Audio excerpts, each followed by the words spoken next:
Alright, our peeps, welcome in today. I got a fun, new, exciting project having to do with Vincent van Gogh and flowers. One of my favorite things to do is still life. Vincent van Gogh definitely did a whole bunch of still life, and especially flowers. So we'll take a look at that throughout this project. I have my oil pastels here, but you could definitely use crayons for this also, whatever supplies that you have. I know my kids really like oil pastels. A couple different sheets of paper. I have a black sheet of paper. I'm going to do an example, and I have a cool example, so stick around for the big reveal at the end for this one. But I'm going to go on white paper just so you can see it a little bit better. But some of my classes I might do and switch kind of back and forth on that. So we're going to start out with the vase and the basic shape and style of the flower. Vincent van Gogh is an impressionist painter.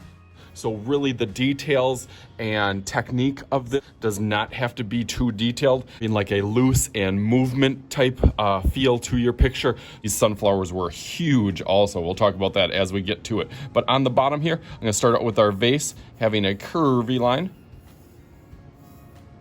And then on the outsides, going out and then back in, out and then back in.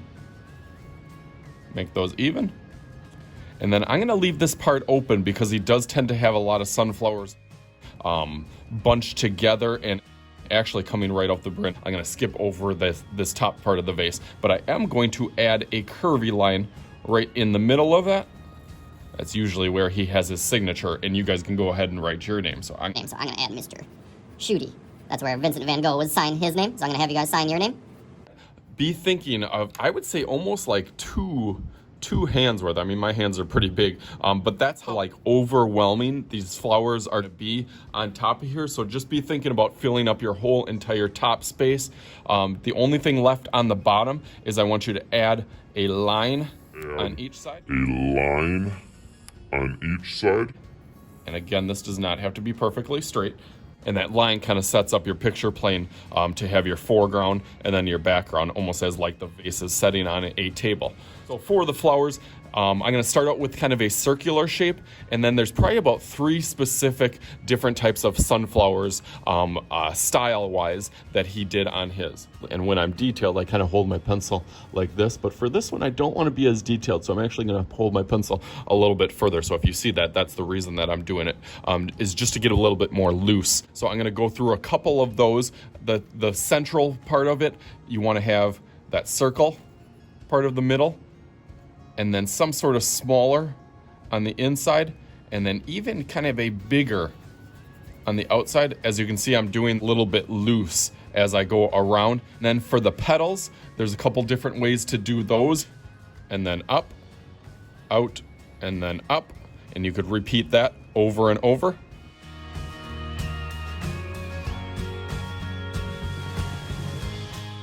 All right, that one looks nice. I'm gonna add one on the other side. Again, want them nice and big on here. This style, really loose. Just do a couple of rings.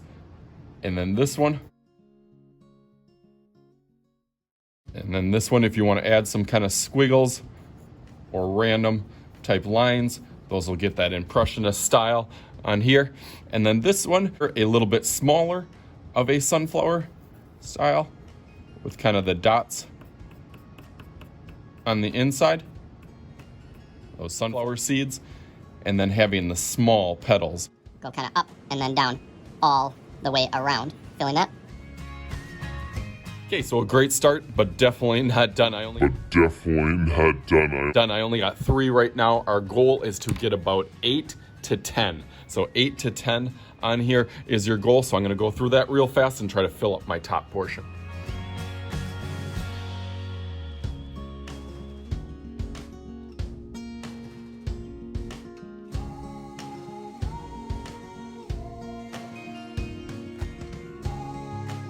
Okay, real nice. I'll give you a little sneak peek at my black one too that I'm kind of working on over here. This one's kind of upside down, but I don't want to sneak apart the color. Ooh, I don't want to get too close on the color, but you can see some of those same type of lines that I did on this one. Still show up on pencil on the black paper, but nice and full. Let's see how many I got. 2, 4, 6, 8, 10, 11. I got 11 on there. Fill up nice space. If you still have some of the part of the vase, you can now kind of add that on the top.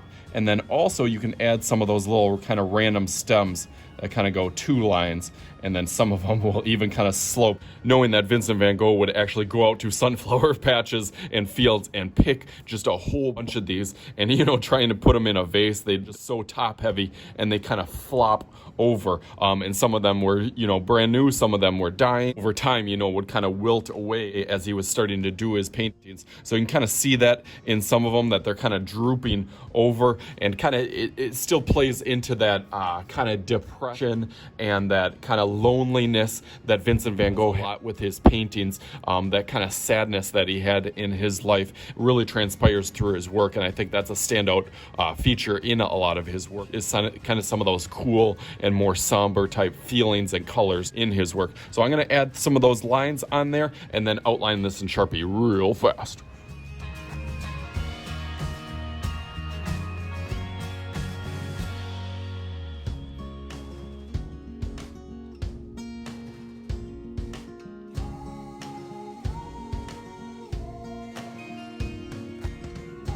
All right, just about done there. Okay, as you can see, I wasn't really concerned about even copying over all of my lines. I just wanted to keep it kind of consistent with the same style on top. Now for coloring. The color technique that I want, I actually going to grab a separate sheet of paper just so I can show you a little bit more of that kind of authentic style that Vincent van Gogh would color with.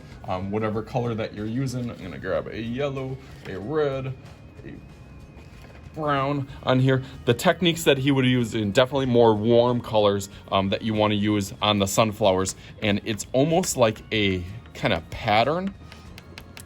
And kind of similar to a lot of my classes have done, like dot art or pointillism, where you're just doing dot, dot, dot, dot. This is almost like line, line, line. So you're kind of going over, and you can definitely overlap some of these, and you can get some really, really cool textures and just feeling of the picture by doing that over and over and over. It turns out really, really cool by the time you get done with it. So that's the kind of technique that we're going to be using. Let's go through that quick.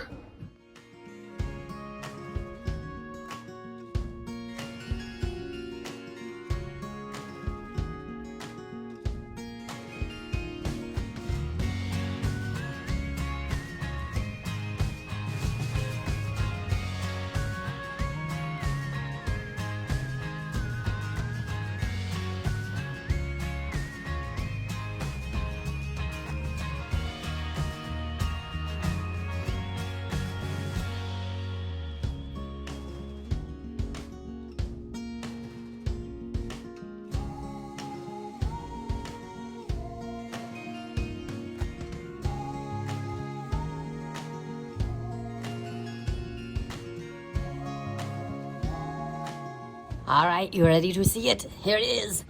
Bam! There we go. I got both of them on here. My little man Vincent van Gogh Funko Pop was helping us out on that. I love these, how both of these turned out individually. Like I said, you can use any materials that you want, but even the pencil and the Sharpie and the colored crayons and everything, I thought turned out really, really nice. You can still see some of those good details and having that texture style that we talked about on here. And then my oil pastel one turned out fantastic. I really had fun with this. Just in that true Vincent van Gogh style, it really felt like a painting as I was going through here, from top to bottom, side to side, just kind of zoning out, getting a lot of those layers on top of each other over and over and that. So those are our pictures today. Hope you guys enjoyed this. Hope you guys always enjoy our little art history journeys here. As always, I am Mr. Shooty. This is Vincent van Gogh, and we'll talk to you guys later. Peace.